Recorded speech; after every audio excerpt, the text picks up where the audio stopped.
call to order the North Aurora Village Board meeting of Monday, February 5th, 2018.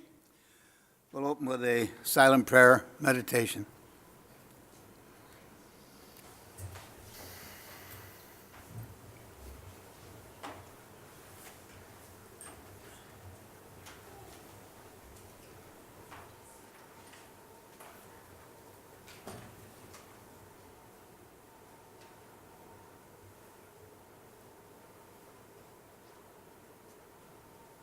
Please join me in the Pledge of Allegiance. Pledge allegiance.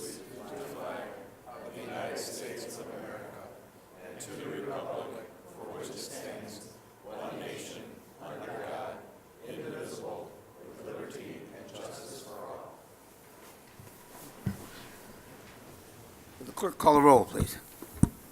Mayor Berman. Here. Trustee Gaffino. Here. Trustee Lowry. Here. Trustee Curtis. Here. Trustee Gately. Here. We welcome our Cub Scout pack here this evening. I hope that you glean something from this meeting. So, any audience comments? Nobody signed up? Trustee comments? No. Consent agenda. Motion approved. Second. Discussion? Clerk, call the roll, please. Trustee Gaffino. Yes. Trustee Lowry. Yes. Trustee Curtis. Yes. Trustee Gately. Yes. And under new business. Item number 1, Mr. Bosco. Thank you, Mr. Mayor. Item number 1 is our intergovernmental agreement with the Kane County GIS Department. We are the first community to sign on with Kane County to basically use their GIS services. So if this was at the Committee of the Whole last meeting, if this should pass tonight, the next step would be setting up a meeting with Kane County and working on our base maps. So creating our digital layers for infrastructure such as sewer, water main, streets, and a whole bunch of other stuff that we've been waiting a long time for. Motion to approve. Second. Discussion. You know, this is a real opportunity for sharing and using something that they're getting some advantage out of something that somebody else has. So, good move. Clerk, call the roll, please. Trustee Curtis. Yes. Trustee Lowry. Yes. Trustee Gaffino. Yes. Trustee Gately. Yes. Item number 2, Mr. Toth.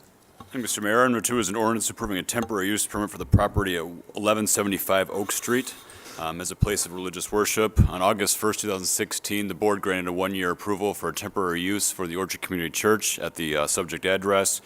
They had a 6-month extension built into that, which they've also exhausted for expiration on February 1st, 2018. They've requested a 6-month extension. They are currently working to relocate in Aurora, and they're still working on their building there. So they've asked for a 6-month extension, and I just want to note that we've not had any issues over there with the use thus far. Motion to approve. Second. Mayor, I'm going to step out of this. I'm going to attend this church, so Very good. step out of the conversation. Thank you very much. Discussion? I think, Pastor, is 6 months enough? Let's pray, sir. All right. All right. Well, it's certainly been a good use of the building, and I'm sure the landlord is very happy to have you there. Things aren't as, in the retail environment, aren't as great as they could be, so we're happy to have you there. Clerk, call a roll, please. Trustee Lowry. Yes. Trustee Curtis. Yes. Trustee Gately. Yes. And Mayor Berman. Here. Yeah. I have to vote yes, don't I? Yes. Okay. All right. Item number 3. I thought Brian was going to be here, but he's not. Yeah. So Item number 3 is Brian was going to be here. I told him at the last second he didn't have to due to the amount of plowing. He's out on the road supervising right now. Basically, item number 3 is our agreement with Rumpy Sharp Engineering, and this is for our annual street program. As you'll notice in your packet, the roads that are listed are actually listed right there in the memo for which roads are due up this year. A lot of that had to do with the analysis that we recently did with our pavement condition indexing. So we're very happy with that. And if there's any questions, please let us know. Village Engineer Jim Bibby is in the crowd. Yeah, I'm glad you included all that, Steve, all that information, which roads to and from. Thank you for We that. have a motion? No problem. Motion approved. Second. Discussion. Any questions of our Remke Sharp and Associates? Seeing none, with clerk call the roll, please. Trustee Gafino? Yes. Trustee Lowry? Yes. Trustee Curtis? Yes. And Trustee Gately? Yes. And item number 4, Steve. Item number 4 is, I will take that for Brian as well. Item number 4 is an agreement with Rubito Engineering for materials testing. This is an agreement every year when the road program is being done. They material test to make sure that the pavement that's being used is actually of a good quality so that you know you're getting a good road out of it. This year, the dollar amount was slightly over $10,000, which triggered board approval. We went out to, there's 2 companies in this area that conducted. We got quotes from both companies. Rubino is the lower of the 2 quotes. Motion to approve. Second. Discussion. Clerk call the roll, please. Trustee Curtis? Yes. Trustee Lowry? Yes. Trustee Gafino? Yes. And Trustee Gately? Yes. And item number 5, Mr. Young, so nice to have you with us. You normally sit over here. Oh, no, I came tonight asking for a motion to waive bids and approve the purchase of 2 new MIAX generator units from Johnson and Matthey MIAX Corporation for the West Water Treatment Plant located over on Princeton Drive. As you may recall, a little over a year ago, you approved 2 new units for the East Treatment Plant, which we had installed, and actually kind of general contracted that installation ourselves at the cost after we received review from them. Right after installation of those, we did experience a few little minor issues, getting those running to the specs and everything. As you might know or not know, the treatment plants are reaching the 11 to 12 years of age.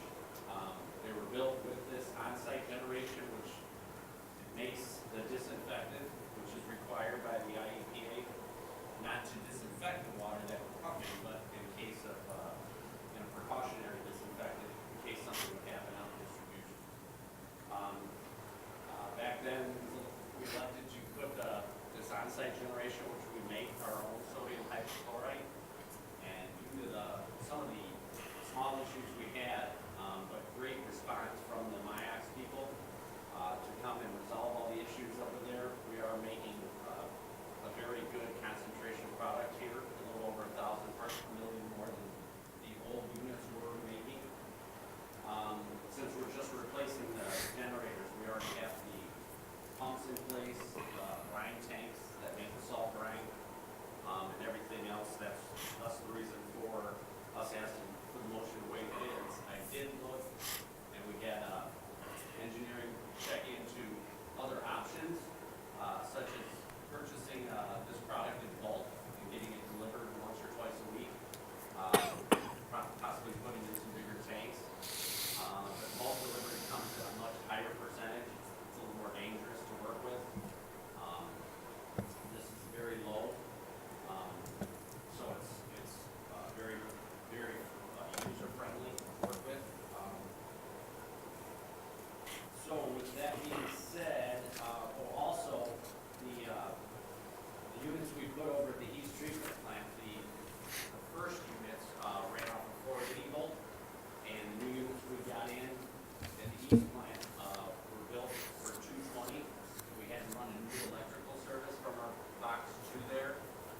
Since then, they have made these with a power supply of 480, which for a small upcharge of $8,000, I think you'll see in there. We can get these units 480, then that will cut back on the installation of the new units by $10,000 or plus. We don't have to have a new electric system. So we're seeking to waive bids and purchase these 2 units at $116,730. Motion to approve. Second. discussion. Clerk call the roll, please. Trustee Gately? Yes. Trustee Curtis? Yes. Trustee Lowry? Yes. And Trustee Gafino? Yes. No old business. Village President report, I really have nothing to go. Committee reports? Trustee comments? Mr. Administrator? I was just going to point out one thing really quick about Paul's memo. If you read the memo closely, I want to basically, they did a lot of research on this, and so I think it's important to note that through their research, they learned that we were able to run on one less unit, and that's going to save a significant amount of money. So we actually had $240,000 in the budget for this project. And with that and some of the additional, the installations and the tanks that they're going to add on, the project's probably going to be, I'm thinking around $80,000 under budget this year. Does that sound about right? Yeah, at the end of the memo, I did mention that we'll be coming back with some installation costs. And then with that, we'd like to change out the tanks, the holding tanks, in that room when you do this process. So I'm guesstimating that without really looking at about $22,000, probably well under that. But we had an issue with the tanks back at the east plant probably three and a half years ago. And my senior operator at the time took the task on himself to change those tanks out there, 1,000-gallon tanks. So when we get that set up, we should be ready again for the next 12 to 15 years in each plant. It was just something I wanted to point out because it is a significant savings that a lot of research was put into it. On top of that, just one quick note. I think I told some of the trustees earlier, we have every single person on our staff that can plow is plowing right now, so they should be out there for several hours, and we have all of our contractors in town. So they're expecting a pretty significant snow, and of course it happened during rush hour, which makes it even harder to plow. So just piece of information. Very good. Attorney report? No report. Fire district not here. Our village departments, finance. Nothing really significant to report. We are in the middle of our budget process right now, so we've been working with all our department heads, getting information together to have some preliminary discussions within a month, on March 5th. So. And community development? Mr. No report. No report. And police, chief? Yeah, just real briefly, I want to take a minute to recognize a few of the officers from the evening shift on a call that happened last night. It involved Sergeant Foltz and officers Norris, Pete, and Sean McCoy. They received a call like maybe 10:30 or 11 o'clock last night of an individual who left Eden's, the residential place down on 31, in a motorized wheelchair, who was going to a convenience store along there somewhere for something, and they got a call that he hadn't come back for at least an hour. So they got out on foot on a bike trail and found him. He had run off the edge of it, and the wheelchair was actually on top of him, which those are quite heavy, and he was laying there, and we all know how cold it was last night. So I would say that the officers probably saved his life as well as the person that called on him. So Great. Good job. that's it. A good story. Yeah. Good story. Thank you, chief. Public Works? We don't have an executive session now. Motion to adjourn? So moved. Second. All those in favor say aye. Aye. Opposed? We operate under a committee structure in the village, and we had a committee meeting at 6 o'clock for our operations committee, but we also have a committee of the whole meeting, and that immediately follows our board meeting. The committee of the whole meeting, we don't make any decisions. We discuss things and then take that back to, and staff works on it, and come back with recommendations for it. So you're welcome to stay for the committee of the whole meeting, because you probably get more discussion there than what you've heard so far, okay? And when that's all over, okay, we're going to go to an executive session, which you'll have to leave. But before you go, I'd like to have a question and answer period. If you've got any questions or develop any questions between now and then, we'd be more than happy to answer them. And we're very, very grateful that you're here.